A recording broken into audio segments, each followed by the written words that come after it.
Welcome to the Health Coach Nation podcast. My name is Hailey Rowe, and I'm a sales and marketing coach and LinkedIn lead generation service provider. I work with health, life, and mindset coaches and online service-based business owners to help them get more sales, shift their time to the client-generating activities instead of just the busy work, and overcome that social media overwhelm. Let's get into the show. If you're ready to take on your next paying clients, I have good news. My free 4 Basics of Client Attraction and How to Stand Out class is live at haileyrowe.com/client-attraction. In the class, you're going to learn the top 2 traits I recommend for most coaches and entrepreneurs if they really want to turn this into a career. You're going to learn how you can build demand for your services and stop getting crickets on your posts. You're going to learn the sales roadmap I used to improve my sales conversion rate and help my clients do the same. And you're going to learn so much more. So go to haileyrowe.com/client-attraction and get your copy of the class today. Hey, I'm live today with a very special guest, and we are going to be talking about some ways that you can expand your reach in your business and communicate better when you are looking to expand your reach. So Antoni, why don't you introduce yourself and how you pronounce your last name so that I don't mess it up, and we'll go from there. Antoni Lacinai is my name, and you're right. I've been called everything from lasagna to last night, so I get it. It's hard work for people to pronounce that right.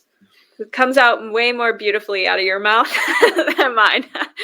So I was checking you out, and I was very impressed. I heard you on a podcast and loved some of your tips about communication and leadership and being a business owner.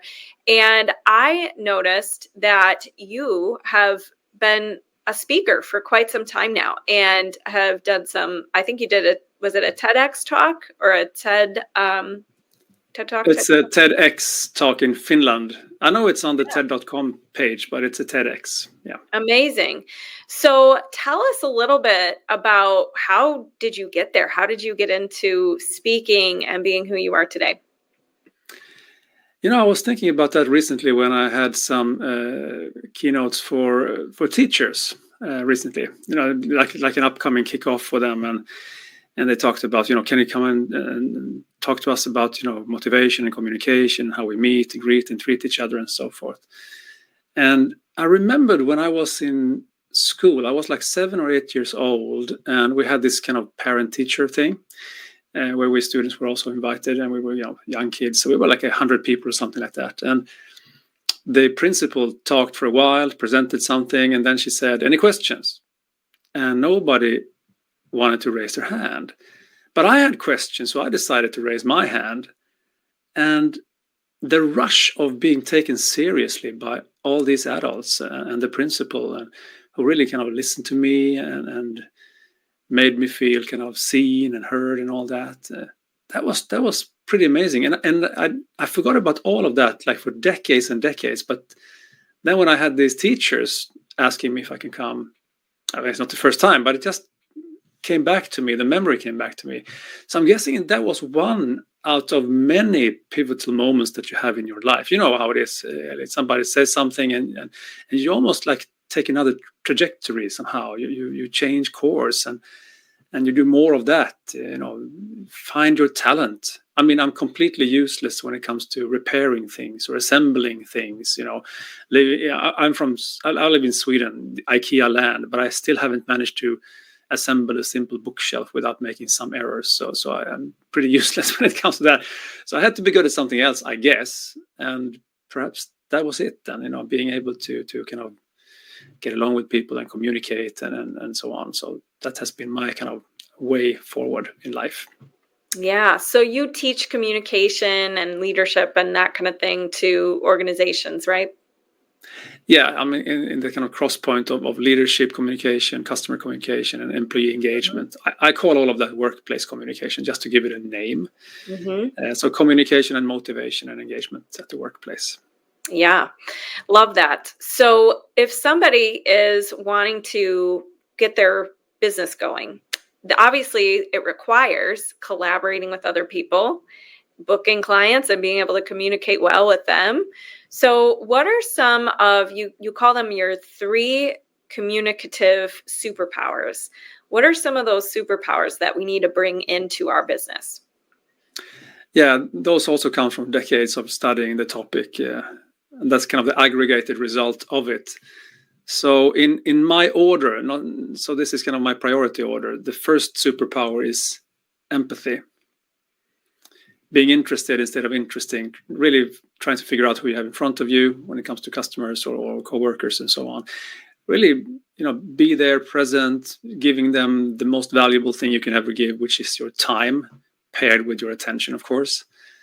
That is number one. So if you can have empathy, and also empathy paired with compassion, perhaps, and so on, that is an awesome superpower. That's a good start. And the second one is clarity. So if empathy is for you to understand them, clarity is for them to understand you. How can you make them feel smart? How can you explain things in a way that they get it?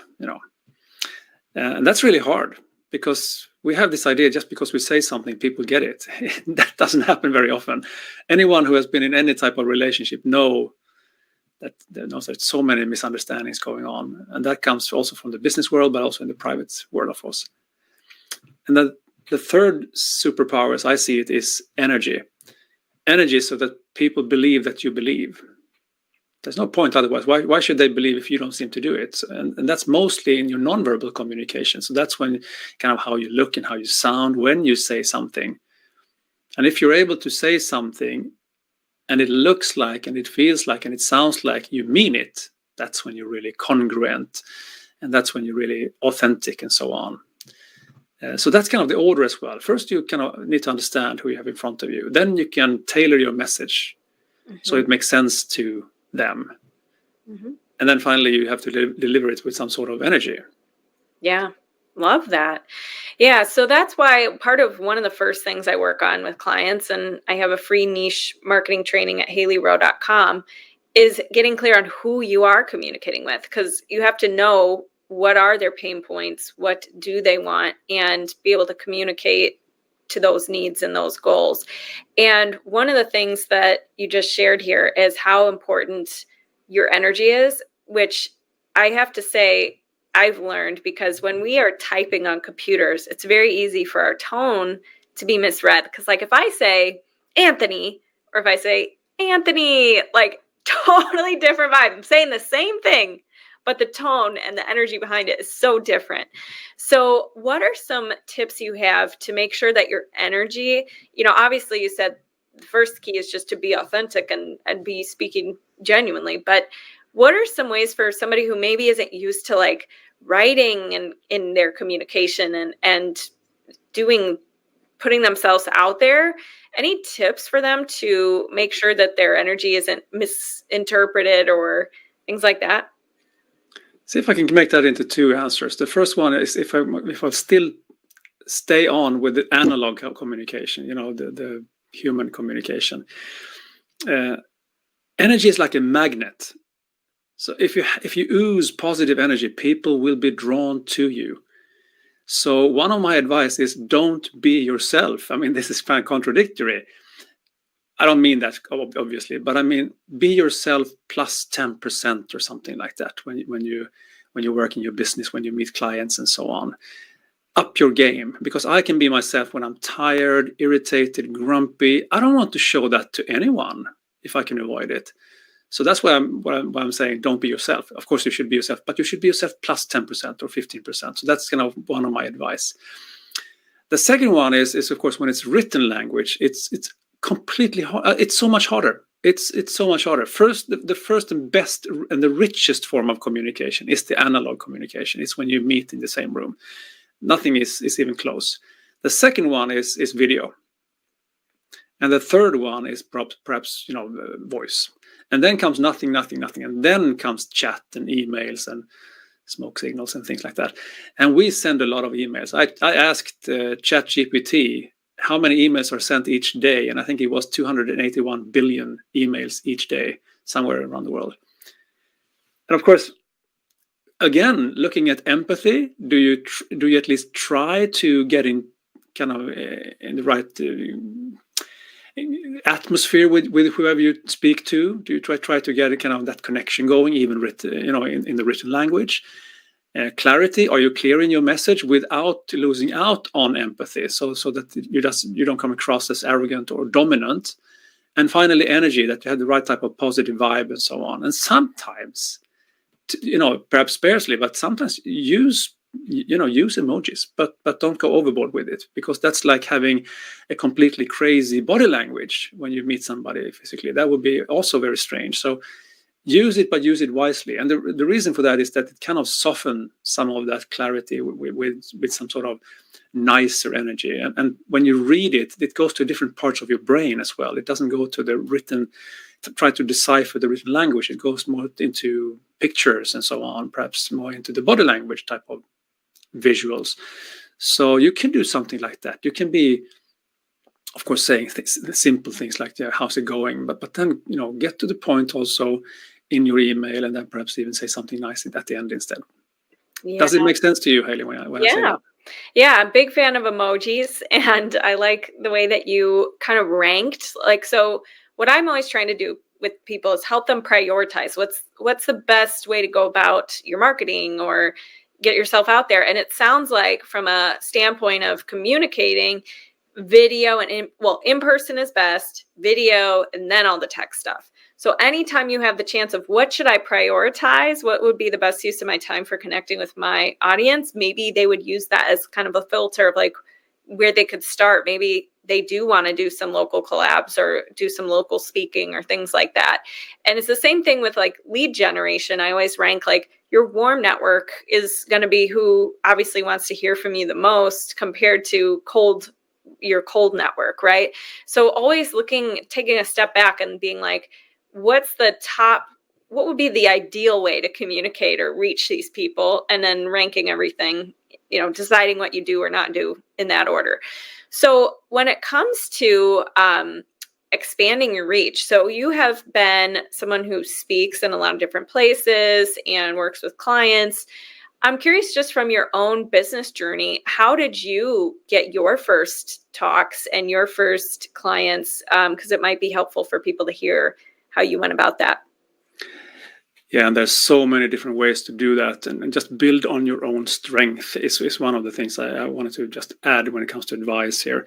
For instance, I have been, I left the corporate hotshot career back in 2006. So I've been doing this for 17 years, and I have been perhaps having 12 cold calls during this time. That is not my forte. I'm not good at it. When people sometimes ask me, can you train people in this? No, I cannot, because I don't know how to do it. I have gotten assignments based on cold calls, but it's not my thing. I don't, perhaps because of my strange name, I have this kind of inferiority feeling almost, because my parents came from other countries to Sweden, so I'm the second generation immigrant. And if this, it's not a common Swedish name, so hey, my name is Antoni Lacinai, and they would say what, and then we have a completely different discussion. So for me, that has never been a good way to do it. So I've rather, for instance, networked. I like network. That's kind of my way of doing it. Talking to friends and former colleagues and so on, telling them that this is what I do now, start from there. But the first job I got I was actually on parental leave with my youngest son. We have pretty good, generous, terms when it comes to that in Sweden. So I started off there by having a couple of different assignments, just a few ones. And that was all networking. Just, people knew who I was and say, do you want to try this? Yeah, I want to try that. And then I did, so on. Can we do some presentation skills training? Yes, of course, let's do it. And then I did it together with a friend who was a more seasoned person, more experienced. And I did that with him, and it helped me a lot. And so I kind of started slowly. I don't know if it was slowly, but just one step at a time, trying to really give my absolute best to each client and give them more than just a product, which was perhaps a speech or a training, but also, am I easy to work with? Is it easy for them to reach me? Do I answer, quickly, and so on? So just trying to be very easy to work with was one of those things as well. So that works for me. And I have other friends and colleagues who love to just jump on the phone or something and just do cold calling. Great. do it if that's the way you want to do it. But if you don't beat yourself up. Find other ways. There are always ways. Yeah. If that doesn't work, try another way. For instance, when I started this whole journey, I thought that event project managers and event companies would be my way into the market. And I was completely wrong, because 90% of those companies are super good when it comes to hangers in the closets or taxi drives or tech, audio visual, and making sure that the stage is proper and all of those 1,000 things that are needed in order to get a really good event going. But they didn't want to talk to the customer about MCs or about speakers or anything like that. They just didn't. So I kind of realized quickly that this will not fly. I can't rely on them. I need to find other ways. Yeah. And that's one of those things I learned from a pioneer in mental training. He said to me, persevere and give up quickly. Mm-hmm. So persevere, it comes about perseverance towards that kind of end game or the effect you want to reach or the long-term goal. But any route that doesn't take you there, give up quickly, move away, take another one instead. Yeah. I think that's a good advice. Absolutely. I think it also aligns with just being willing to fail as many times as it takes until you succeed. So fail, learn from it, adapt the plan, and one of the things, so I'm hearing that one of the ways that you've grown your reach is networking. Yeah. What are some other ways that you have expanded your reach throughout the years? Well, some of them are not applicable to the US market because you already speak English. But if you didn't, then of course make sure that everything you do is in English if you want to reach an international audience like I do. I speak, okay English and good Swedish, but Swedish is such a small language that I need to be really strong when it comes to my English, presence. So everything on LinkedIn is in English, even though I have a lot of Swedish people in my network. My homepage, AntoniLacinai.com, of course. And it's also designed, optimized for me as a global speaker. So if you go into AntoniLacinai.com, that's what you see is about 6 months of just studying best practices from other speakers and speaker bureaus and so on.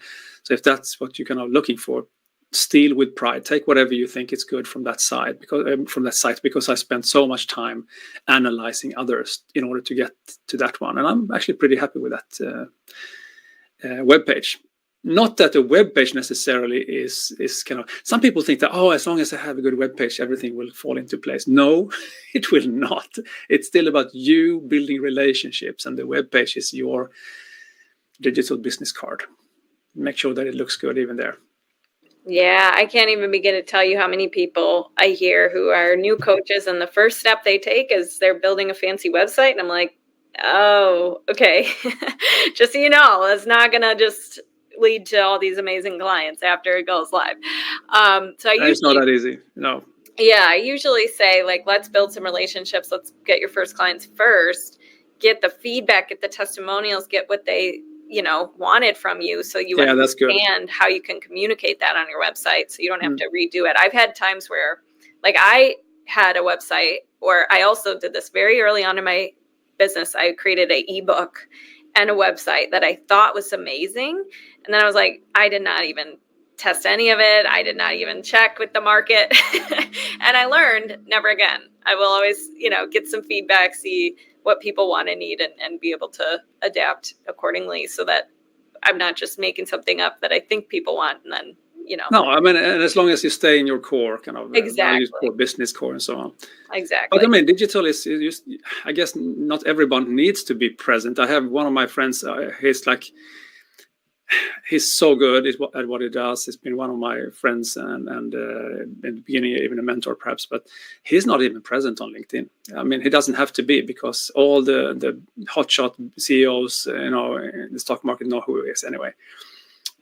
I am definitely active on LinkedIn. LinkedIn is my playground. I'm actually skipping every other type of social media more or less, but LinkedIn is the way, the place where I decide to go. I still think it's a good, professional network social media sites. So that's what I post 2 to 3 times per week when it comes to insights of motivation and communication, and also share my sometimes my ebooks and other things as well. So yeah, that's the place where I decide to build a brand. So that's a brand building activity, even though I do get some assignments from it as well. Right. I'm glad you said that, because I'm a LinkedIn lead gen service provider. So obviously I'm a little biased when it comes to LinkedIn, but it is one of my favorite platforms. And it is the platform where I have tracked, what kind of outcomes have come from each social media platform. And for me, LinkedIn's always been the one where I've gotten the top outcomes for my efforts. You know what I mean? So when it comes to your LinkedIn posts, I'm just curious, has there been anything in particular that has worked really well as far as getting engagement going or sharing value like that you like to do? Well, what I found is that LinkedIn, like every other social media platform, they change their algorithms all the time. So I never know what will fly. It's frustrating, annoying, and all those things. I guess my most successful post was when I posted 5 great tips for a great workshop or something like that. 5 tips for a great workshop, and then I listed them, those 5, and I gave them some sub bullets as well. And that immediately led to a client. This was like 4 years ago, 5 years ago, and I still have that client. They still book me from time to time, and that was pretty nice. Neat. So that's my success story. Of course, I have some others as well, but I'm not going to pretend that, I mean, social selling and all that, I'm not getting that many gigs from directly from LinkedIn, but it does happen, and it builds my kind of brand as a expert in my field, so to say. Yeah. And I would say that the opportunities I've attracted from LinkedIn have been less from my posts and more so from the conversations and the networking that's happening on LinkedIn. Like, that's how we connected. I reached out and said, loved your podcast episode, and so we connected on LinkedIn. So the conversations that go down is where I think the opportunities are more so available compared to just posting and hoping, Yeah. Spray and pray. That's not the best way to do it. Yes. So you have done a TEDx talk, as you said, and I'm curious, what was that process like for you? What made you decide you wanted to do that? Tell us more about that. Well, I started off with a speaker colleague coming to my house in the summer, and she said, I'm going to speak at this TEDx event, and I know that they're still calling for more speakers. Are you interested? And I said, sounds interesting, sounds fun. I'm going to check it out. So I did, and I applied, and I was approved. This was in the summer, and then the whole thing was recorded, I think, in November or something like that, the same year. This was in 2017, if I remember correctly. And oh my God, did I spend time on that, those 16 and a half minutes, more than perhaps any other speech I've ever, done. It's one of the reasons is that it's not in my control anymore. As soon as it's done, it's not mine. It's the organization's. So I cannot just remove it if I didn't like it. So I scripted every word. I don't know if I think I also, made some, when I wanted to emphasize something, I put that in bold. I had a new paragraph if I wanted to have a longer pause. I did all of those things in order to make that script really work. And then I tried it, tasted the word more or less, and then found, this works. No, this doesn't work. I need to change that. And I kept on going like that. And then I just rehearsed and rehearsed and rehearsed. So if you look at that TEDx, I think it's called 6 communication. Oh, and I should probably know this, but it's about 6 communication insights that every leader should know, something like that.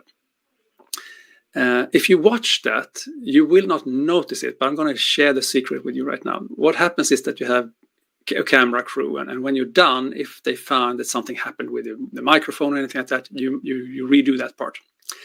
Now, what happened to me was that the wrong slide was on the background, in the background. So it was just the wrong slide. So when I didn't use slides the first 5 minutes or so. I just talked. And then I turned around and looked at the slide, and it was the wrong slide. I was thinking, has that been there the whole time? But I just kept on going, for the whole 16 and a half minutes. And then when I was done, I just said, we need to redo the whole beginning, the whole first 5 minutes. Nah, it was good, they said. Yeah, but again, I'm not going to own this material. I want to nail this one. So now it's actually 2 recordings. Dang. Yeah. I mean, isn't it crazy? I'm sure that there's so many times where, like, for me, there's been many times where I messed up in live interviews, or like I've just juggled my words, or, I didn't say what I wanted to say, or I lost my train of thought. And a lot of times the outside audience doesn't even notice, or they do, but it makes you human and it's okay. But it is crazy what can happen when something's live. It's a whole new thing to get used to. And I think a lot of people get really nervous about that. So how have you built up that confidence to not let nerves hold you back? I guess I'm not that nervous when it comes to speaking in front of people. Sometimes I have been. I mean, I have been, but not necessarily often. This is something that I can do because I like to do it. I enjoy inspiring people. So I'm not that nervous. I am pumped up. Love that. I want to change kind of the whole word thing. I'm not nervous. I'm pumped up. I'm excited. I'd rather use those words. I'm focused. I need to have some sort of pulse. Otherwise, I will do a bad job. I mean, if I have no pulse, I'm dead. So, of course, I don't want to have a flat line, but I'm not going to go overboard with it either. So, yeah, I agree. I think the people who love speaking the most are the ones who are channeling it from thinking about the audience, thinking about, I'm so excited to share this with them, or I'm so excited to bring them value, or you have some big mission associated with it, versus when we get nervous, a lot of times it's focused in our heads. It's a lot of like, how am I going to sound? How do I look?